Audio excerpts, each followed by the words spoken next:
Hey everyone, welcome to ePax 3D. My name is Jesus, and today we'll be taking a look at the X10 5K upgrade kit. First things first, let's go ahead and go through the kit and make sure we all know what's in it. Alright, so first thing you'll see is these brackets. So you'll have your mounting plate for the new 5K mainboard here. Underneath is the mounting screen bracket for the 10.1-inch screen, and then you'll have these two new brackets for your parallel light source to mount on. And then down here we have our screen tape for the 5K screen. You'll have the new 5K screen cable, the 5K screen down here, and over here you'll have the new E10 5K mainboard, or X10 5K mainboard. And then you'll also have these two extra bags of screws with some extra zip ties as well included. And for this installation process, you should only need a 2.5mm and a 3mm Allen key. And before you decide to purchase this upgrade, you want to make sure that your X10 also has the parallel light upgrade kit installed. If you do not have the parallel light source installed, you will not be able to do this upgrade kit, unfortunately. Alright, so first things first, we're going to enter the interior of the printer, and we're going to do that by removing these 8 screws going around here. You can just remove them with a normal 3mm Allen key, and you'll just take off the bottom panel, set it aside for later. We won't be buttoning that back up until probably the last step. So you can see here we have our old main board. So what we're going to do first is we're just going to go ahead and just start disconnecting everything, because we won't be using this main board for the 5K.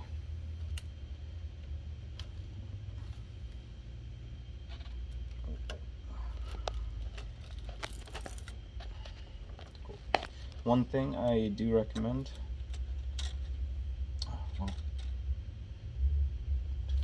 Just do it. Okay. Okay, so one thing I do recommend is to label these green Phoenix connectors so that you know the order they go in. They always go in the same order, and that's true for pretty much any of the Chidu boards.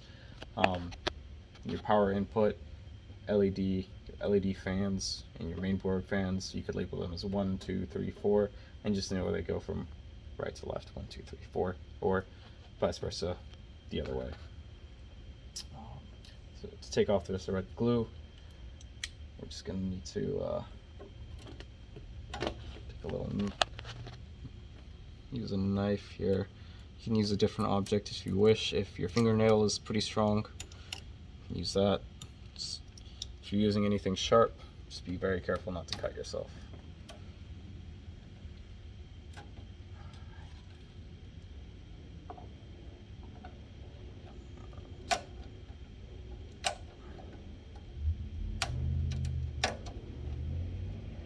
Sweet.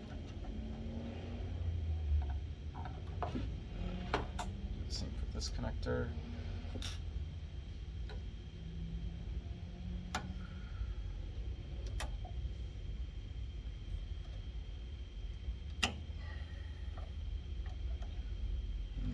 This one's got a glob on it.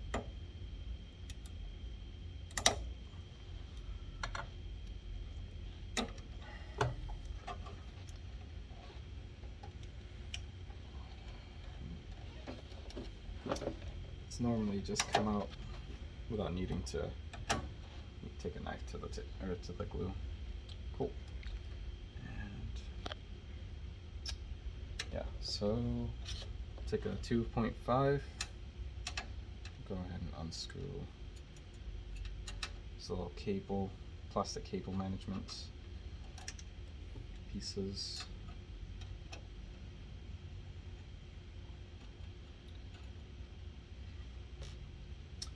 And we'll unscrew this LED driver board, because we're going to need to reattach it on the new mounting plate.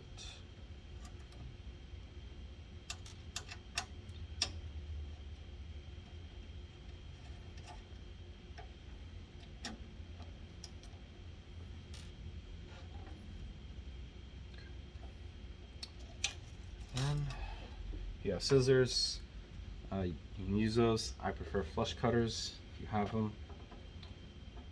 Just snip these zip ties.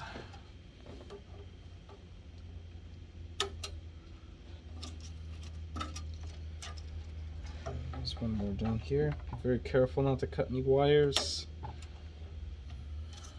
And I think we should be good to take off the bracket. So let's move these up here. And we should be able to just do that with a 2.5.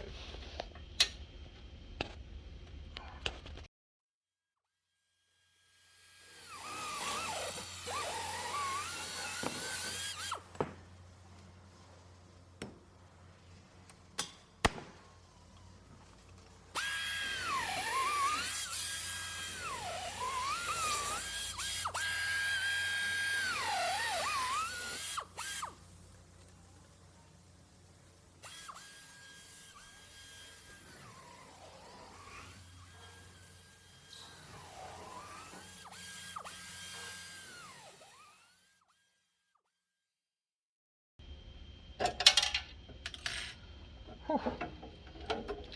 What a struggle. Alright. Got that off. Cool. And now we can move on to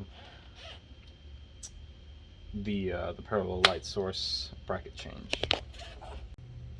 Alright, so now we're going to go through and look at how we're going to be changing the light source mount, because for some older X10s with parallel light source, it'll have a different mounting system onto the mid plate.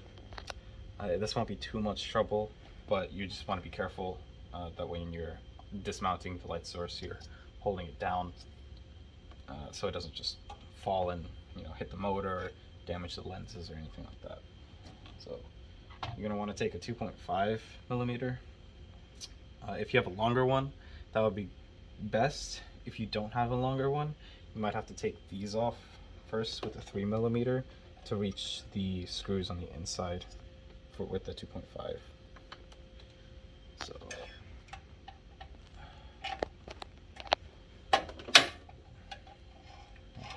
that may not be the case though if you do have the older light source. If you do have a newer light source though, you probably do not have to worry about changing the mount on the parallel light source, and you can just skip this step. And I'll show you what the older mount looks like versus the newer mount once I get this light source off.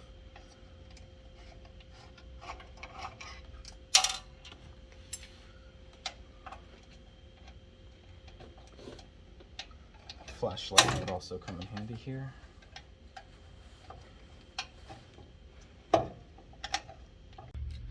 Alright, so on the older X10s with the parallel light source, you'll, instead of having these two brackets on the side here, you'll have a bracket over here.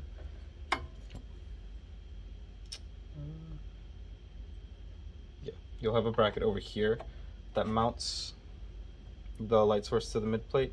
You're going to want to go ahead and take this bracket off, and then you're going to replace them on the sides here with the bracket that comes with the 5K upgrade kit, and that's just going to go on, so it'll mount on this same plate here like this. Oh, let me just take it off.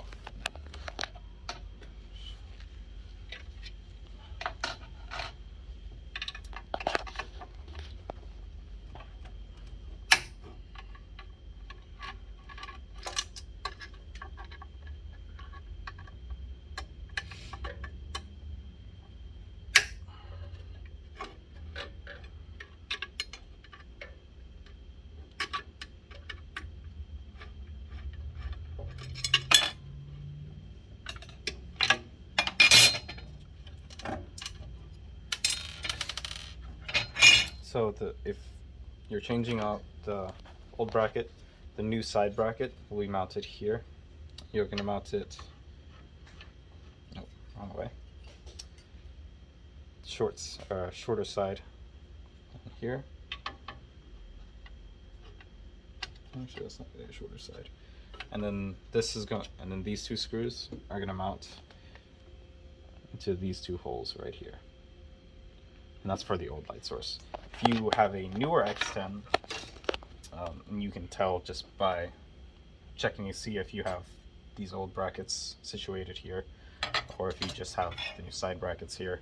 For these new side brackets, you don't have to remount the parallel light source. You can just leave it as is and skip to the part where we're mounting the new plate onto these brackets here.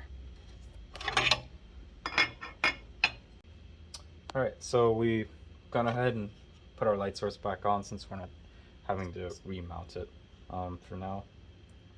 And like I said, all you have to do is screw these brackets into place on the sides here. Cool. So next step, what we're going to do is we're going to go ahead and mount the new mainboard mounting bracket plate onto these brackets here, just where we took off the old one. First thing I'm going to do is I'm going to snip a couple of these zip ties just to give myself a little more freedom when mounting this thing. It is a bit clunky, so just want to make sure we don't have any wires that get trapped behind it on accident. And just going to go ahead and separate these.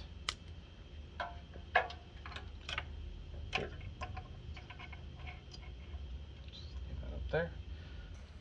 Alright, so now that we've gotten all the wires snipped off, we're going to actually take this LED driver and we're going to feed it back through this bracket because these wires might not be long enough to reach their new mounting position on the plate for the main board. So what we're going to do here is we're just going to go ahead and unscrew the bracket.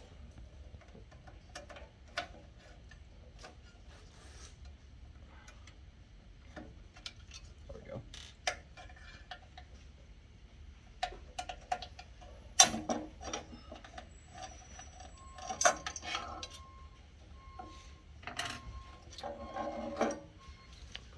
Hole, and we're just going to screw it back in.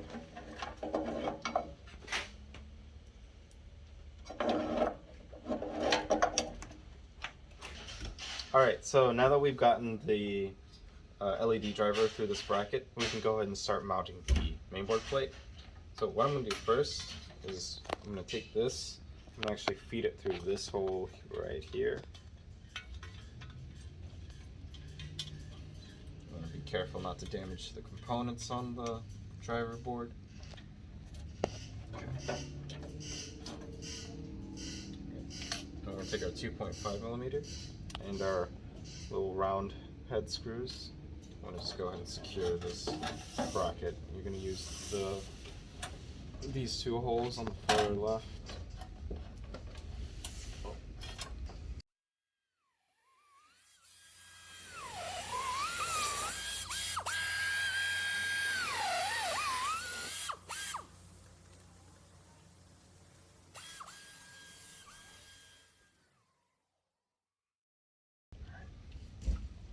Now we can take a couple of these smaller M3 screws,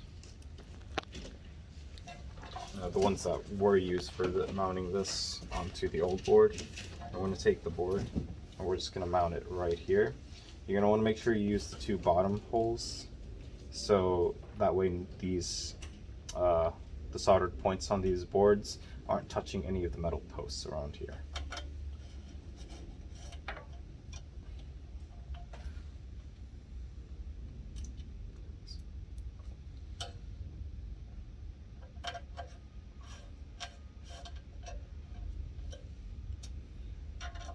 Secured. And then last thing we need to put on is our main board. You can just use the same main board screws for when you took. Oh, I'm mounting this sideways. For when you took it off the or took off the white main board off the other bracket, but there should be extra screws in the bag or in the box.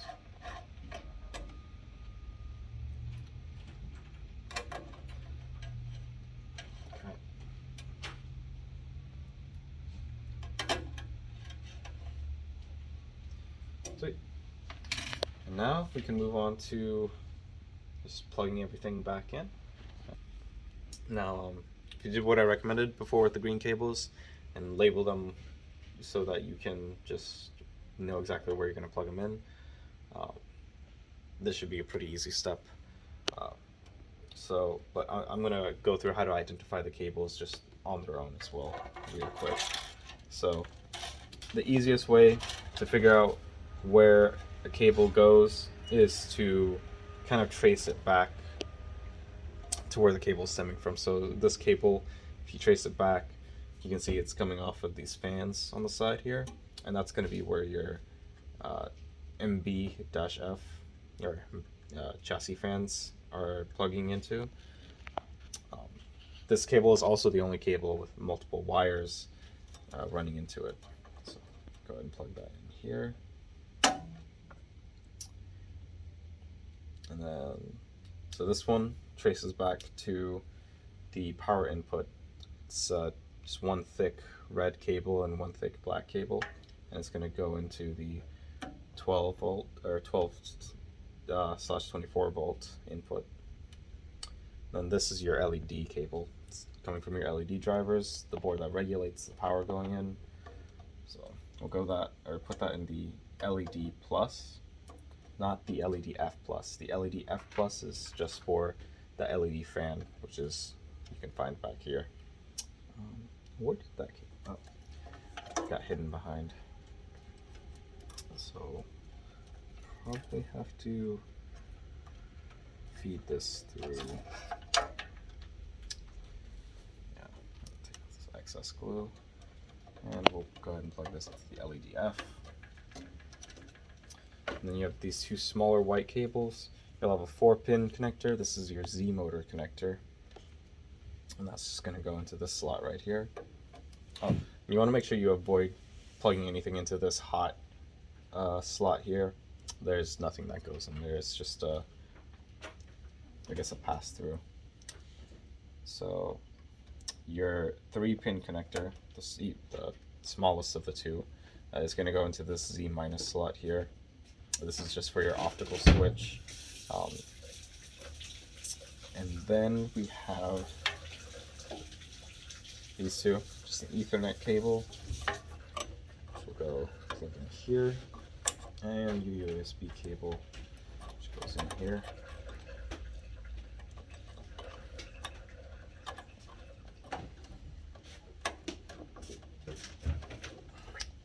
Alright, and lastly for now, touchscreen cable. So we've gone over this in a couple of our other videos, but the touchscreen connector is a bit kind of odd. You can see there's two little gray tabs on either side. You just kind of slide this clip out to unlock it by lifting on these gray tabs. And then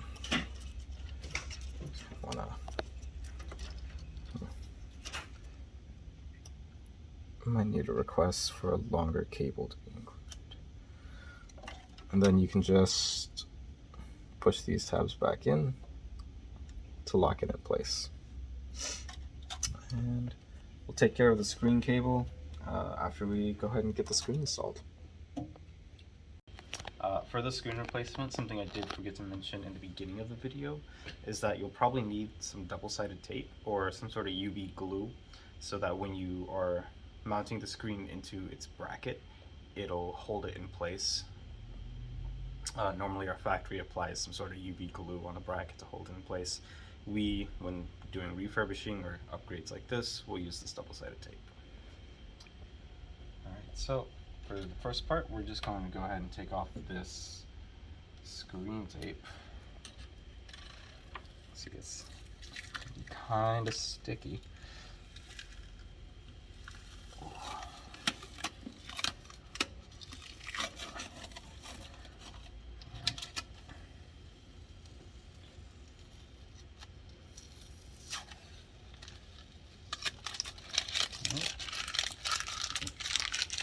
You don't have to save your screen tape, but you can try if you want. So we're just going to go ahead and take the 2.5mm and just unscrew the 4 screws on these corners.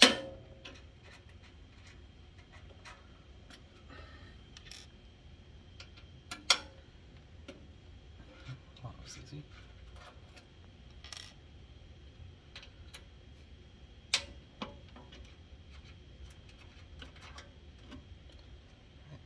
I'm going to take the same Allen key. I'm going to go underneath here and raise the screen up.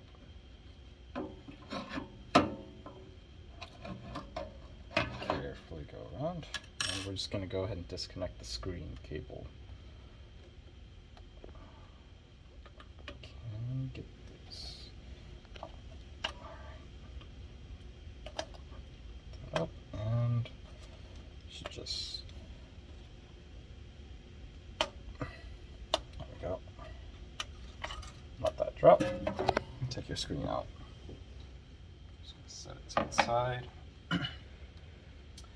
Now, on the screen bracket, we're going to go ahead and prep it before we install it. So what we want to do, so I'm just going to go ahead and take a few strips of this double-sided tape.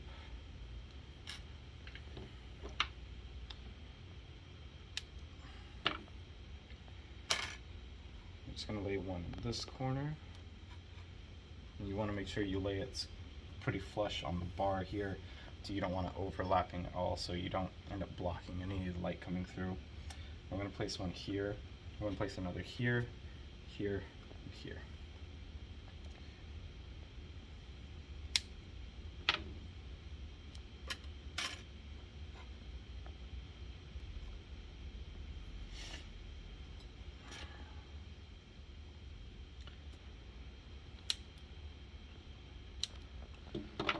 For these ones on the bottom, I like to just lay it on the inner edge here, or on the lip here, and just kind of fold it over down in. That way it's not in the way, and if you try and just kind of push it into the corner here so it folds like, I don't know, like in towards the lip here, when you put the screen in, you might end up rolling the tape down, which could cause some issues with the screen being uneven.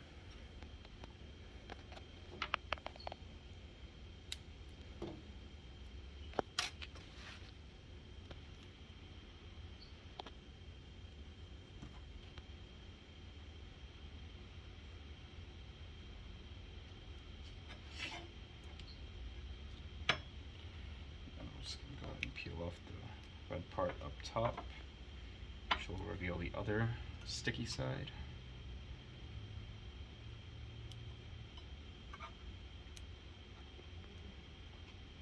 I'm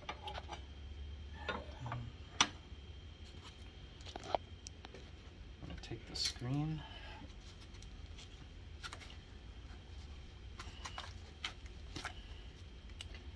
I'm going to go ahead and remove this back plastic, or plastic backing.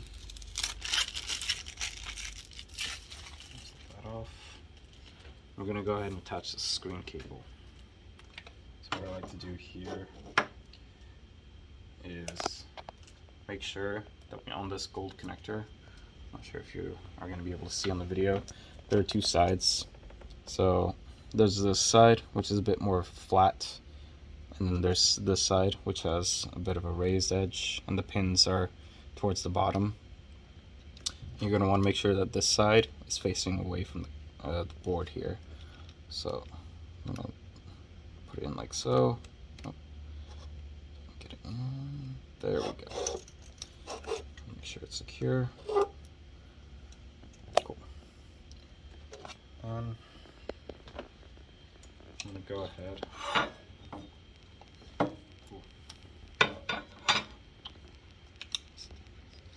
I'll feed this through.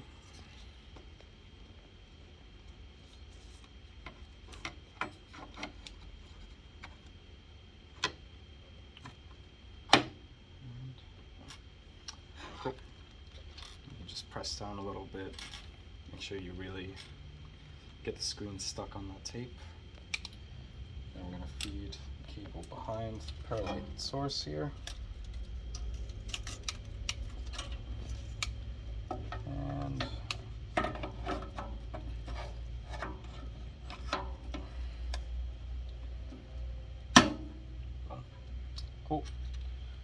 you should just have to secure your 4 screws again. Alright, so just a quick safety tip before we move on. When you flip this machine on its back, you're going to want to be very careful to not have this screen fall out. So one thing I recommend doing is just going ahead and installing your vat onto the screen. And you're going to want to be careful about the tape back here, because this tape, it doesn't really stick back down. So when you install your vat, you're going to want to make sure you're lifting the back side of it to go over that tape, and then we just go ahead and secure the vat, and that way we don't have to worry about our screen falling out and losing $200+ worth of equipment.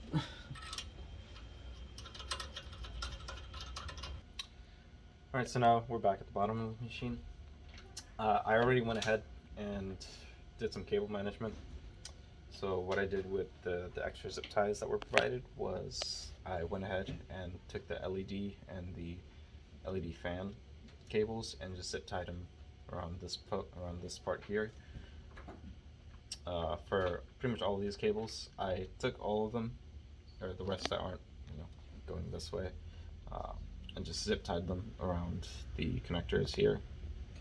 And then I added another zip tie here, and I actually went ahead and unplugged the Ethernet USB cables and routed these cables so that they would be underneath these when I plug them back in. And then, so I add another zip tie here, another one here, and then the chassis fan, or MB fan cables, I went ahead and just zip tied it to this part of the bracket here. So let's go ahead and I'm just going to trim off this excess.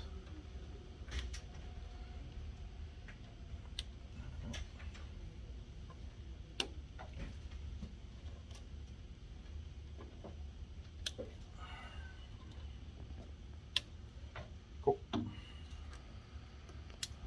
going to go ahead and connect the screen cable. So it's not too, actually it's not any different at all from the 4K cable. It's not quite as wide. So we're just gonna put it in here. Make sure your blue strip is facing towards you, away from the main board. Make sure that's all the way in, and pop the clip back down. And that should be pretty much it for the upgrade itself. So what we're going to do now is we're going to go ahead and we're going to flip the machine back over. I'm going to wait until we test the screen to put this back on to make sure that the screen is functioning and no potential cable is loose. So now that we got the machine on the side, we're just going to go ahead and connect the power supply and turn it on.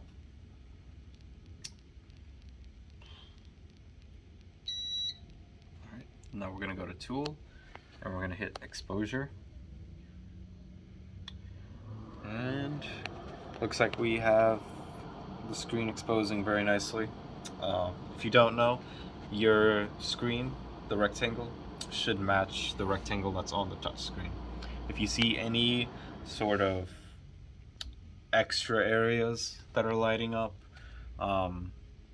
make sure to send us a message at support@epax3d.com so we can help you troubleshoot that. If nothing is showing up, more than likely your screen cable is loose somewhere, so you might want to check the connection on the LCD side and the main board side. Make sure that everything's secured and fully connected. Alright, so we're gonna go ahead and take another quick look at this just to show you.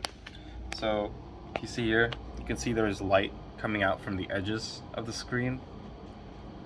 So that's just because we haven't applied the pre-cut screen tape, which is this nifty little piece of tape here. To apply this, you can find a couple print files on our website under the support tab. It should be the section called Epax Prints. You'll see some screen tape alignment files. Basically what it does is it's a print that will show the very edges of the screen being lit up, and essentially it'll just act as a guide for you to see where you have to apply this screen tape, which will just be just outside the edges of where the screen is lighting up. The last thing you'll need to do before running your first print on this machine is making sure you level your build plate. Always make sure you level your build plate when you change the screen or upgrade to a new screen. It's very important. You want to make sure that any difference between the screens, the size, and glass thickness is accounted for. Otherwise you may end up with failed prints or no adhesion or the build plate running straight through your screen. And yeah, that should be it for this.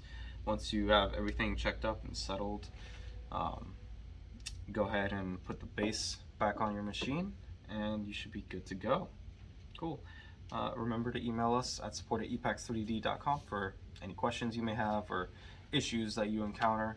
We're always happy to help. We're here on Monday through Friday, 9 to 5 EST. Cool. Thanks for everything.